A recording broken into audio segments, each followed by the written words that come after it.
Well, hello there. Welcome to a trucking journey. Just wanted to give a little update on this load that I'm on still.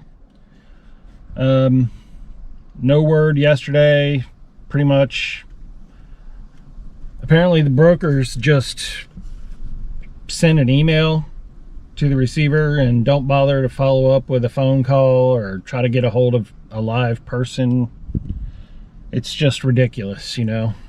How does anything ever get moved if these people don't talk to each other to set up an appointment? But anyways, so they sent me a text message and asked me if I could go ahead and upload the BOL for this load so that they can compare it to what they have and make sure that the shipper gave me the correct information and the shipping number and everything. And it's a little windy here. Let me roll up these windows a little bit. Not all the way, but just a little bit, so nothing blows around. There we go. So let me grab this. Here you go. They sent me an email, or they sent me a text message asking me to send the copy of the BOL so they can look into it further and get me an appointment scheduled to deliver this load finally. So I replied, well, they already gave me 3 different shipping numbers to try, so I doubt that's the issue, but if you think it will help me get an appointment, I will drive all the way over here to where I park my truck and get the BOL and send you a copy of it. And so they replied, thank you very much. We are working on this issue, blah, blah, blah, blah, blah, blah, blow it out your ass. So that's the news on this load. Still nothing. Still waiting. Still stuck with it. So being that it's April 1st, and I think I hauled my first load, like, I don't know, April 2nd or 3rd, 4th, somewhere in there, or January 2nd, 3rd, or 4th, basically right after New Year's Day. So this will be a video about the 90-day review for my first 90 days as an owner-operator. Since I'm not doing anything but sitting at home, at least I'm getting paid something, little layover pay. I figured I would do a 90-day review video to kind of just be honest and go over the numbers, see how things are going. Now, my case is not normal at all, because the dealership where I bought the truck from really screwed me over by taking 3.5 months to deliver the truck to me, that I didn't plan on 3.5 months of sitting at home not making any money and still having bills to pay.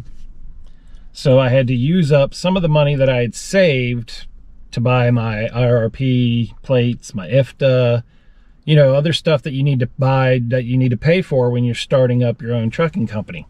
I had it all figured out. I had plenty. I had extra saved up. It would have been no problem if OTR Leasing would have delivered the truck in a reasonable amount of time. Even if they would have taken a whole month, which would be unreasonable in my opinion, but even if it would have taken them a whole month, I would have been just fine, had plenty of money in the bank, blah, blah, blah. But because it took 3.5 months and I had 3.5 months of bills I still had to pay, there was no money for the plates and the IFTA sticker. So for the first month and a half, I was running under the Georgia temporary tag. So that meant that if I wanted to go to a different state, I had to get a temporary fuel permit that was good for like 7 to 10 days, blah, blah, blah. So that got expensive. So I pretty much had to stay close to home as possible. And so that was any of you who are truck drivers know, January, February is the worst time of the year for trucking. There's hardly any loads, and the loads that are there, they don't pay anything. You don't make any money in January and February. So making enough money to save up to get my IRP plate, which another messed up thing, they can't even tell you how much it's going to cost you. Basically, it's based on how many miles you drove for the previous year when you go to renew your license plate every year. Well, in your first ever, you're first starting your trucking company, they can't go by how much you drove last year. So I'm still not even clear how they come up with a figure, but they don't tell you how much it's going to cost you until after you apply for it. And you just better hope you have enough to pay for it.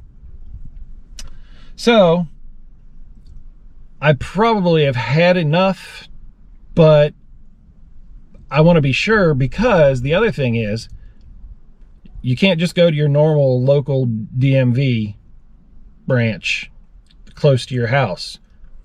It has to go through Tallahassee. There's one other place down in South Florida, but the closest to me is Tallahassee. And with COVID, because the government employees are the only ones allowed to use COVID as an excuse to not do their jobs correctly, it is taking forever for them to process IRP plates and IFTA stickers. So she's like, you can mail in your application, but that could take 60 days. I'm like, well, the temporary tag's going to expire. She's like, I don't know what to tell you. It's COVID. It's COVID. We're government employees, so we can just not do our job and use COVID as an excuse. So, she's like, otherwise you can come to Tallahassee and do the application in person. So I'm like, all right, well, that's what I'm going to have to do. So just been trying to save up as much as I can, because I don't want to drive all the way to Tallahassee and then tell me it's not enough money, because they can't tell you how much it's going to cost you. She's like, it could be as low as $1,200. It could be as high as $3,500. We don't know. I'm like, how do you not know? And you can't even give somebody a reasonable ballpark figure. But that's just the government. They're ridiculous. But I wanted to go over my numbers for the first 90 days. Now, keep in mind, these are gross numbers. I'm not going to go over profit, because that's totally different for everybody. And my numbers are way different than anybody else's would be because of my license plate situation. I've had to do a lot of outlaw trucking. I haven't been able to take any loads where I leave the state of Florida, because there's weigh stations you would have to go through. And I can't even take all loads within Florida, because there are some places where you can't get around a weigh station. So I've only been able to take loads where I know I can bypass the weigh station. So I've had a limited opportunity to make good money. And like I said, January and February are just horrible. It has really picked up in March, and that's where I've made most of my money. But so far, and all of this is for Convoy. I've pretty much stuck with Convoy to make it simple and easy. They do free quick pay. Pretty much they've been pretty good about, you finish a load, you upload all the paperwork, it's in your bank account the next day. So I've been happy about that. But keep that in mind, it's all just Convoy app. I've done 67 loads for a total of 8,311 loaded miles, for a grand total of $22,358 in 90 days, which comes out to $7,453 a month. And so that comes out to $2.69 per mile. So that's not bad for power only. All I've done is power only. I've had 2 loads where I've done not power only, where I was able to keep the empty trailer long enough to book a backhaul, and both of them have been messed up. They've both come to bite me in the ass.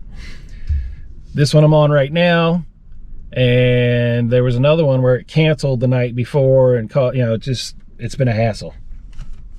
But I just wanted to do a quick video about the 90-day review of a new owner-operator hauling under my own authority. And so if they ever get this load straightened out, I should be able to head over to Tallahassee next week, I'm thinking. I don't want to do it on a Friday. I'd rather do it on a Tuesday, I'm thinking, because that's the day where the loads are the worst. You know, it's harder to book a load on a Tuesday, so chances are I'll probably have nothing to do that day, so I'm thinking next Tuesday. So then once I get my plates and my IFTA stickers, then I should be able to make a hell of a lot more money, because I'll be able to go anywhere I want. Because anybody who's a little bit familiar with trucking knows the rates in Florida totally suck. So if I can make $22,000 in 3 months just staying in Florida, doing only power-only loads for only convoy, just think of what I can make when I can actually do some real loads. But I guess that's about it. You can see the truck is still at the yard here where I park it. It's sealed, it's secure, and hopefully they can get me an appointment time for today. Would be awesome, but who knows, probably tomorrow if I'm lucky. But I think I'm gonna go to Costco, pick up a few supplies, and head back to the house. I'll talk to y'all later. Thank you for watching. Please subscribe.